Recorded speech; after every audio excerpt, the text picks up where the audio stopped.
11 countries, tons of festival eats, literal space dining. Epcot isn't just a park that lets you travel the world. It's also full of lots of awesome eats and drinks, but not everything can be a winner, not even in Epcot.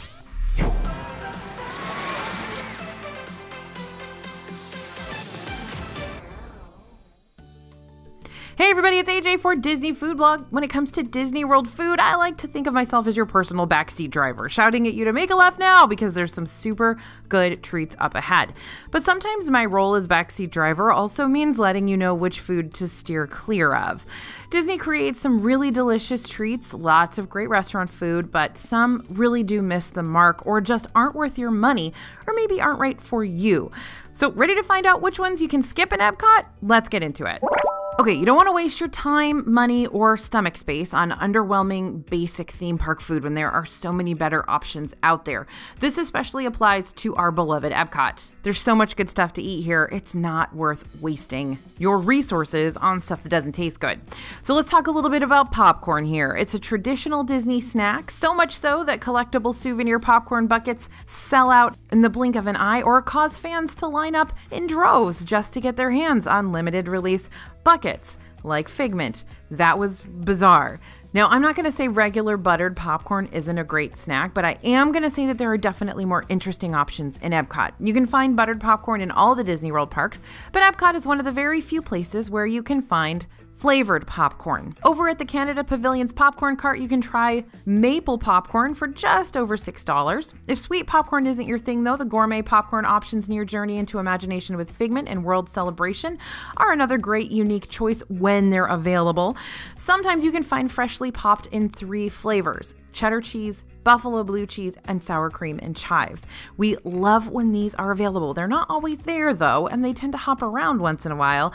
But if they're there, you gotta get them. And here's my tip: get all 3 mixed together for the ultimate cheesy, spicy, and salty mix. In other popcorn advice in Epcot, you might feel enticed to buy a little convenient bag of prepackaged caramel corn in one of Disney World's many stores, which is fine if you're into sort of stale popcorn, but it's not the best option in Epcot. If you're in Epcot, definitely make the trip around the World Showcase to Caramel Kucha in the Germany Pavilion. That killer smell of caramel will hit you before you even made it inside, and that's how you'll know you're in the right place. It's freshly made caramel corn. It definitely tops any prepackaged baggies you'll find in any gift shop in Disney World. Now, theme parks all over the country have a bad rap for serving basic food. Hockey puck burgers, those super doughy, pillowy pizzas, standard chicken tenders, although I do love a chicken tender, not gonna lie. You get the idea. Disney isn't totally exempt from this stereotype. There are plenty of restaurants that are gonna serve you this kind of food, y'all, but there are still more unique options that make up for the basic cuisine. That's why you have us. One of the Epcot spots where you can find some more standard theme park eats is that food court style restaurant Sunshine Seasons. Now stick with me here, friends. You know I love this restaurant. It's located on the first floor of the Land Pavilion near Soarin' and Living with the Land. And on the menu, you're going to find those basic options like bacon cheeseburger, cheese flatbread, and a selection of basic salads that you can find just about everywhere. And I'm not bashing these things. They're good options if you're traveling with picky eaters or if you're just looking for something a little less adventurous after a day of adventurous eating.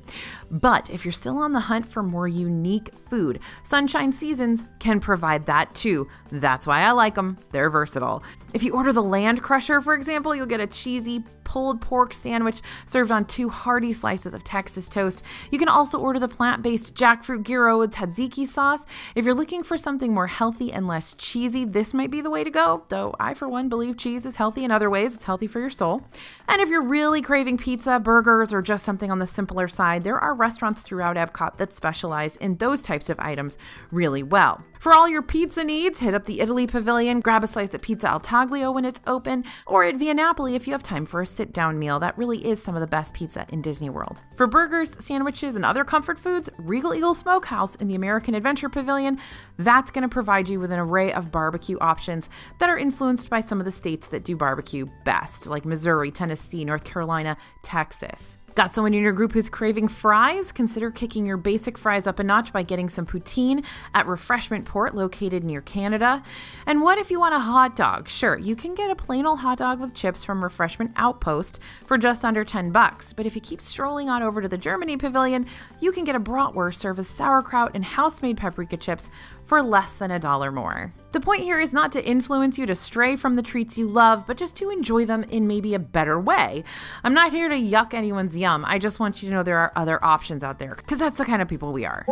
All right, next on our list, there's a lot to see in the China Pavilion. It's packed with ornate artwork, intricate details, picturesque architecture, and there's also some great food here. But if you're not careful, you're going to wind up ordering some so-so food. It's not bad, it's just forgettable and not worth your money when you're trying to have an awesome vacation. Lotus Blossom Cafe is the pavilion's quick service restaurant, and the vibes here are extremely reminiscent of your local Chinese restaurant at home. Think egg rolls, pot stickers, fried rice, you get the picture. And it's not great stuff. It's fine. It serves its purpose. But since there are so many incredible places to eat in Epcot, this one might be worth skipping. After all, you're paying a lot to be in Disney World, so you might as well shake things up from your everyday grab-and-go options that you can get when you're not on vacation. If you're craving Chinese food in Epcot, Nine Dragons Table Service Restaurant is probably the place to go. But does this dining experience really stand out when measured against other restaurants around the World Showcase? Probably not. They've got some delicious Szechuan chicken dumplings, and the spicy Mala Happy Family entree is chock full of shrimp, steak, flavorful veggies. I love the spinach noodles here. They are so good. Plus, the decor is beautiful. The service has always been top-notch. It's just not a table service restaurant that wows me like Le Cellier in the Canada Pavilion or one of the several other restaurants around the World Showcase. But if you're in the China Pavilion and you're looking to get a slightly more authentic taste of China, you can find some really unique snacks in the House of Good Fortune shop inside the pavilion. We've tried a bunch of really interesting Chinese snacks here, but we're really partial to those unique potato chip flavors. Some of them include cucumber, salty egg and shrimp, spicy crayfish, and honey butter. Or you can stop by the Joy of Tea kiosk, which serves a selection of boba milk teas and specialty cocktails, which are super refreshing on a hot day in the World Showcase. And you can get an order of 2 snack-sized pork egg rolls here for under $5. Not too shabby. The China Pavilion also has a variety of really solid options during the Epcot festivals. At the Painted Panda, featured during Festival of the Arts, you can get your steam bun fix with a warm and tender char siu pork bun.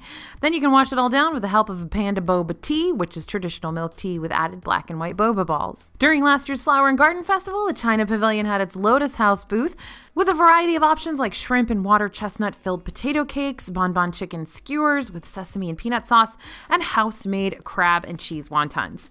Whatever time of year you might be visiting, take a look and see what the China Pavilion's featured food booth has to offer. Honestly, I could really go for some of that boba tea right about now. All right, plenty of table service restaurants in Disney World offer amazing experiences, immersive atmospheres, and delicious food. With these options in the mix, you gotta be careful about which places you choose for your meals. Yes, I am about to throw some table service restaurants under the bus, so brace yourself. Coral Reef Restaurant takes you inside the aquarium at Seabase. I call it Seabase Alpha, you can call it whatever you want.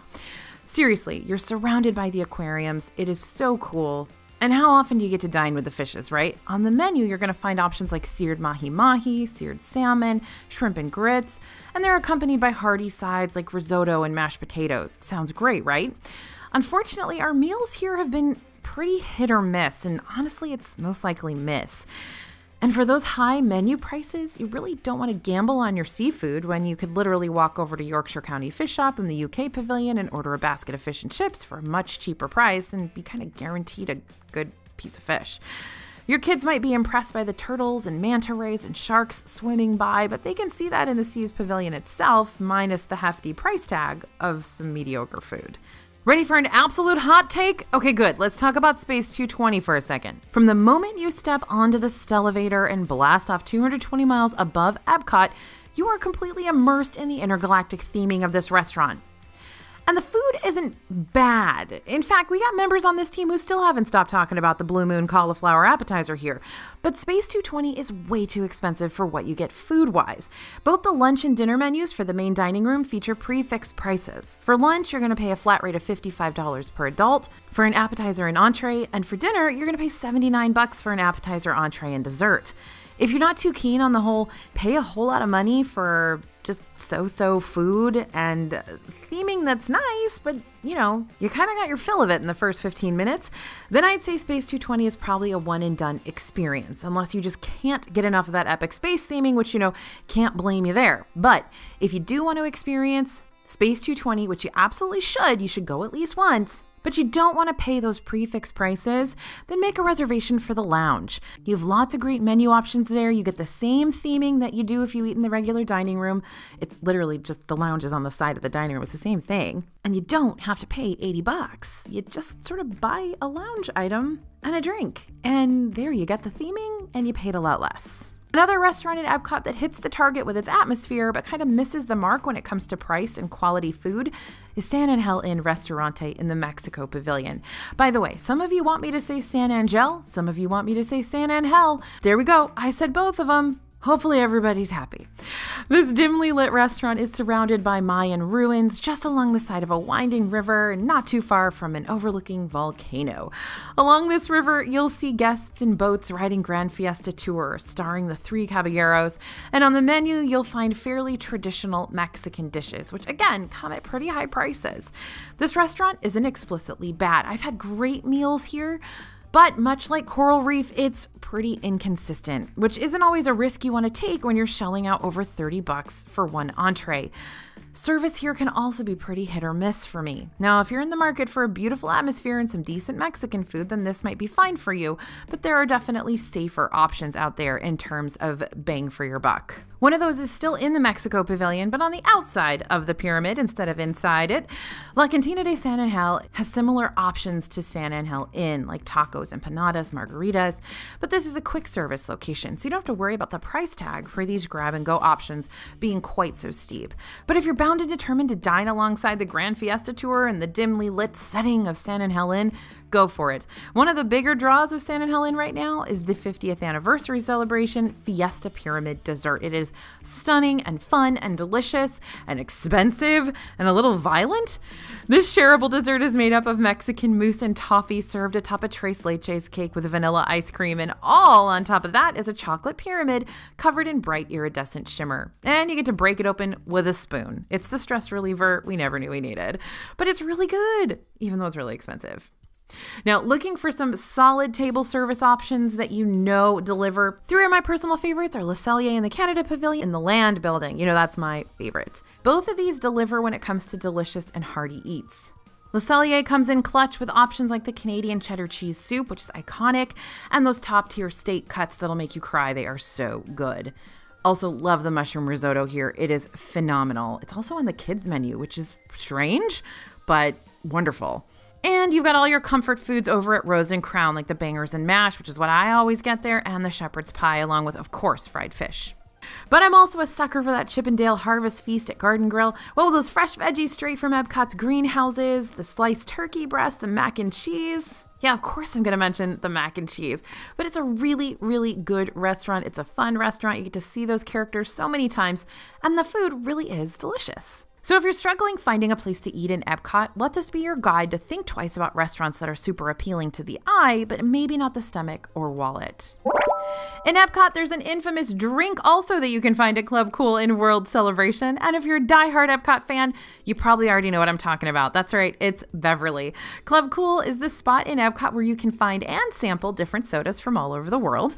Last year, this location was reimagined, bringing with it a whole new look and a fresh onslaught of different soda flavors to try, except for Beverly. Beverly stuck around.